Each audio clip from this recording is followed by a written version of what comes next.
cha kwanza huwa sipendi mwanaume mwenye bleach. Mwenye bleach.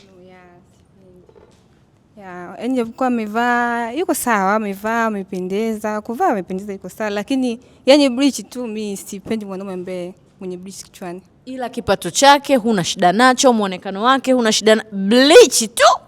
Muonekano wake uko sawa, kipato chake kiko vizuri, sasa tukaishi, yani nikaweza nikapendeza, najiona kabisa nikapendeza, nikaa vizuri, nikala vizuri, lakini sasa kwa mimi bleach tu no.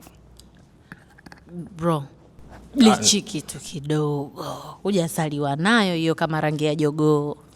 Umemsikia mrembo wako? Nimemsikia. Lakini sitaki kufika hata mbali, yani sio vitu vyangu kabisa yani. Kwa nini? Yani vitu vyako ni vipi bro? Yani ujue mimi nishatoka huko kwenye hawa ni Gen Z tunawaita sasa hivi, watoto 2000 yani. Wewe unatafuta kibibi chako cha 87.